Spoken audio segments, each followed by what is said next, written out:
You are watching Fuel Motivation. More videos from your favorite public speakers. Be sure to subscribe and turn on post notifications.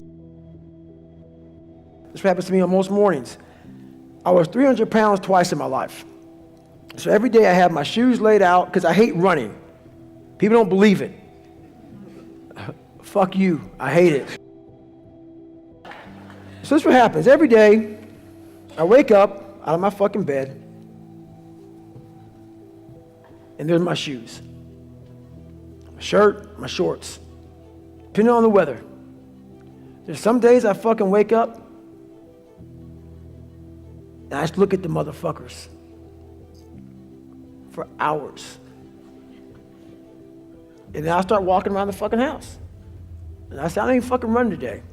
I'm not doing shit today. Nothing. I don't have to. I fucking did all that shit. I don't need all this shit. I went through all this hell weeks and fucking made it. What am I doing this shit for? And that's when I think. I got 2.3 million followers on Instagram. This ain't about you anymore, motherfucker. This ain't about your fucking ranger school. You have an obligation, not to yourself, but to everybody out there that is touched by what you do as a human being. While nobody knows what I'm doing, no one is videoing me and shit, I am a virtual trainer mentally, because there's a lot of people out there saying, man, David Goggins is fucking getting after it today. And if I wake up one morning and don't fucking do that, I go back to that David Goggins who lied about being who he wanted to be. So my thing that keeps me going every day is my mission in life. While I did not choose it, I'm an introvert and I fucking hate what we're doing even right now, is to always stay the fucking course. You man the fuck up every fucking day of your life because you know exactly what it is to not man up. I've done that too many times in my life. So that's what keeps me going. No, that's the only place where growth happens. It's the only place, man. I'll never forget when I was younger and I lived in a $7 a month place and it fucked up. Everything was jacked up. I had a pair of jeans and I'll never forget this as long as I live. You know, first day of school, people go school shopping, right? Week out, 2 weeks out, maybe a month out. We didn't have any money to do that. So I had this pair of jeans that the inside of the pocket was green. The inside of the pocket was green. I wore them almost every fucking day. So what I did for the next year of school was I cut that pocket out so the green would show, so it looked like a new pair of jeans. All I wanted was money. All I wanted was a nice car, was a nice home. And the second I got the fucking money to do it, I realized it's bullshit. That's why I don't own a car, I don't own a place, I don't own shit.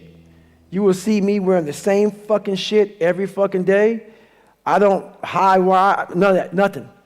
Nothing. What I realized is all I wanted in my life was look at that fucker in that accountability mirror and be proud of. And everything else went away. While you need money to be successful, you need money to live, you need money. Money does buy a form of happiness because without it, you're fucking miserable. But once I realized it doesn't mean shit. It doesn't mean shit for me. Achievement, reaching goals, accomplishing things that I thought were impossible to accomplish. Because while I don't smile all the time, there's this feeling inside of me that very few people have. Very few people have. Because when you come from where I came from, nothing, and you make something out of nothing, the feeling it stays with you all day fucking long. And it allows you to be who you want to be in front of anybody. You have to do that every day, man. A lot of us are you become complacent. You become very civilized in life. You know, the worst thing that can happen to a person is you become civilized. When you get to that point where you believe that you've arrived, my God, man, I'm up there near Michelle Obama on my book. I've done it, man. I'm good. I don't have to be a wildland firefighter, man. I retired from the military. I ain't got to go out there and dig fire line for 3 miles. I'm 43, man. I've done it. And that's exactly when it's over. I'm not saying you can go as hard as you did when you were 20 or now at 43, but there's a new bar that you must always set in your life. And once you become complacent and you become civilized, you've arrived, you're no good for anybody. I go back to the sewer, and the sewer is that $7 a month place I once lived in as a young kid. So even though mentally, and I always talk about it, I'm always paying rent in that $7 a month place where I grew up, in that nasty little place I grew up in. I remember it. I remember like it was yesterday, and I'm glad I do. I never want to forget the dungeon of where I come from. Even though it's real spooky and it's scary and there's no lights on in there and there's cobwebs and some creepy motherfuckers in there, some demons, all those motherfuckers in there made me Goggins, made me who I am today. That's where the strength came from. You got to go back to the beginning, to the fundamentals of life. Is I cannot get away from who the fuck I am. Who I am is who I'm proud of. I'm very proud of the hardworking, calloused hands, calloused mind, human being that I literally made this person with a lot of help from above, a lot of guidance from saying you're gonna go left when you should go right. That horrible voice that wouldn't let me get away from myself and hide forever. I listened to it. And the only way you can set the example is you have to always be willing to work. I don't follow people who talk about what they used to do in life. I don't give a fuck what you used to do. I don't care that, you used to be the best mother. I don't care. What are you doing today? You may not be that person now, but what are you still doing to try to excel in life? And a lot of people now are talking. I hear so much talk. I don't hear a lot of work. I hear a lot of people telling you what you should be doing, how you should be doing it, how you should be fucking living. And I look at them and you're fat, you're out of shape, you look like shit, but you're telling a motherfucker how to live. No, man, I want to listen to you. There's so many people speaking this shit, and that's what bothered me a lot in the military. There's a lot of people talking shit. I don't see the real suffering behind it, behind what you're saying. That's why everybody said, man, you talk with so much passion because it's a real fucking place. It sucks to get up in the morning time. It was raining like cats and dogs. I want to get my shoes on and go run, but guess what? I got my shit on and ran. What you don't have is you haven't prioritized your life correctly. We all have time. We all have time. What you've done wrong is that you didn't prioritize yourself. You didn't prioritize that, look, motherfucker, I got to get up and win this war today against myself. I need to look better. I need to feel better. I need to eat better. I need to prioritize time. It's unreal how much time you waste during the day. And most of it is on these fucking computers, phones, Instagramming back and forth, whatever the fuck you call this shit nowadays, tweeting and texting and shit. We waste so much time on our little gadgets. It's unreal. And we talk about we have no time. If you really you have to take your day and write down this one day. Everything you do, write that down, and you're like, my God, I am wasting so much time on frivolous bullshit. It's not even funny. I mean, it will, if it doesn't infuriate you, it should. Because there's so much time. I can't get it in. Look at your schedule. You just wasted 7 hours today on bullshit. I mean, and you don't have an hour a day to try to get something in for yourself. I guarantee everybody can find an hour. It's fucking miserable. It is miserable. I mean, to get up every day or 5 days a week, whatever, when it's snowing, shiny, not shiny, not comfortable, and to go in the gym and work out when you don't want to go to the gym, it is not fun. If you don't see results in the first 2 days or the first week, I'm done. That's the mentality of most people. The struggle is too real. We're not patient. We like in a world where you can Google the best restaurants around me right now, no one is patient. And for you to lose weight, for you to stop drinking, whatever the hell you're going through, it takes a lot of patience, a lot of time, and a lot of pitfalls, a lot of plateaus. You're gonna hit so many fucking plateaus. If you don't know how to get around that plateau, it's not gonna happen fast. Some are actually born with some genetic freakishness.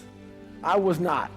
And what people do so well with me is that they forget the first fucking 4 chapters of that book.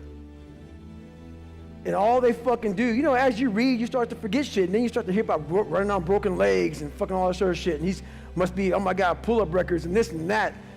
Fucker, don't forget the first 3-4 chapters when I couldn't read as a junior in high school, when I hid out. I had to reinvent a human being. I sat at home for so many fucking nights by myself, broken, not just physically, mentally, spiritually. Like that chart we have up here with the fucking charity and the fucking family and all that shit. Mental toughness, strength, power, shit. I'm like, fuck, man, I was fucked up. But then I sat back and said to myself, I invented a motherfucker. I actually sat back. I was fat, nasty, out of shape, miserable, and created a human being in my mind that didn't even exist. And said, that's what I want to be. I want to be that guy. I want to be a guy that's capable of doing exactly what I'm doing today. And you have to, if you weren't born that guy, that mentally strong guy, he can be made. Woman, man, whatever the hell you are, it can be made. But in making that person, you have to be able to turn down book deals.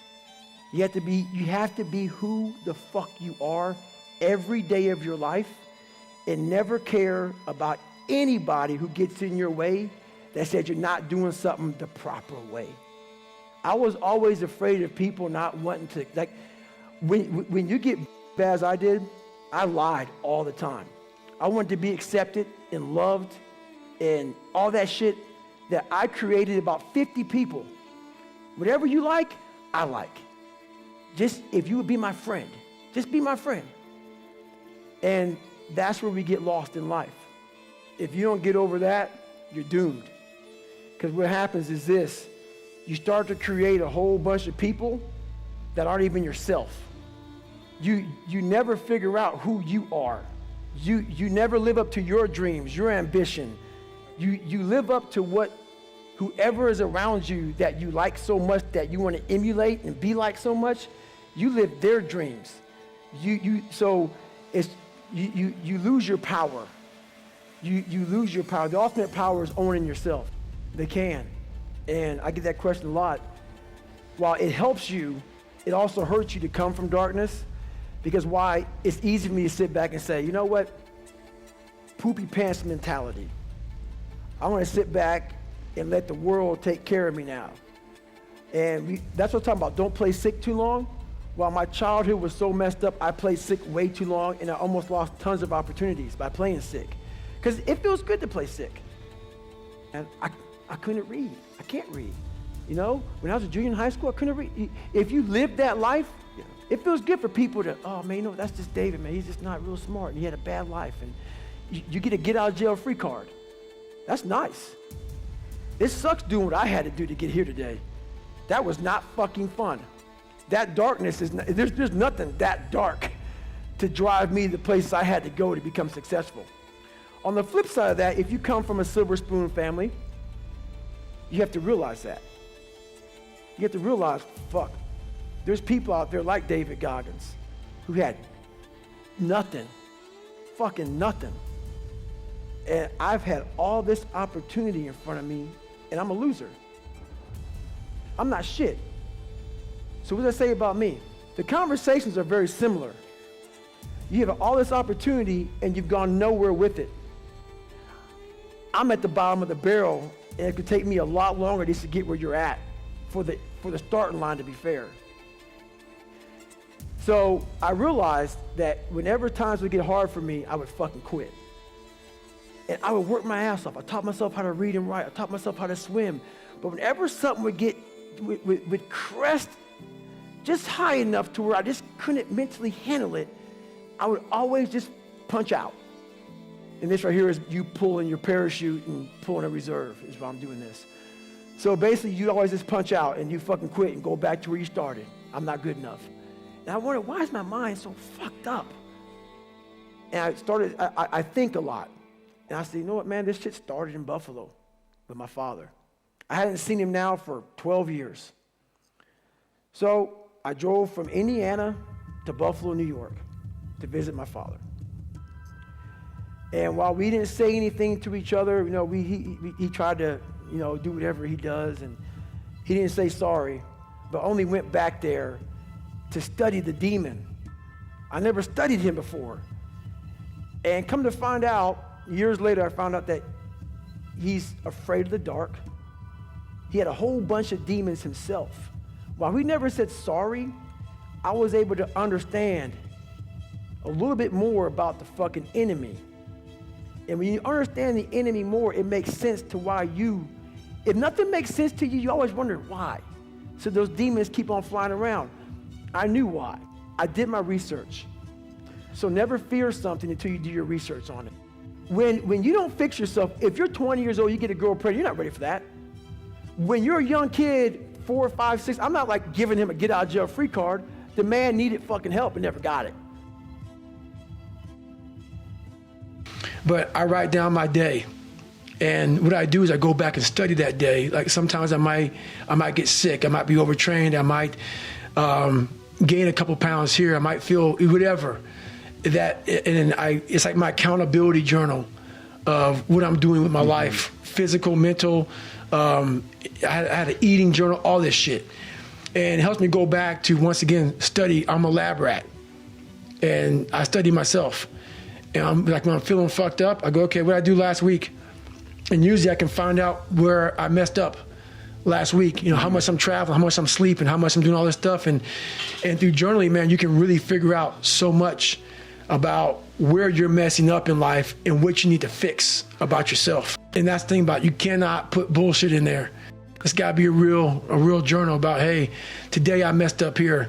Today I should have been a better person here, and not just saying it, but actually trying to fix it tomorrow. You know what? It's important to have circles. It's important to have, like I talk about, man, like that big rabbit hole of bad people that you want to get away from. Like if you're a drunk and you want to stop drinking, you got to get away from those people. You want to build this nucleus around you of people who are saying, it's not okay to sleep in today. We got to get after it.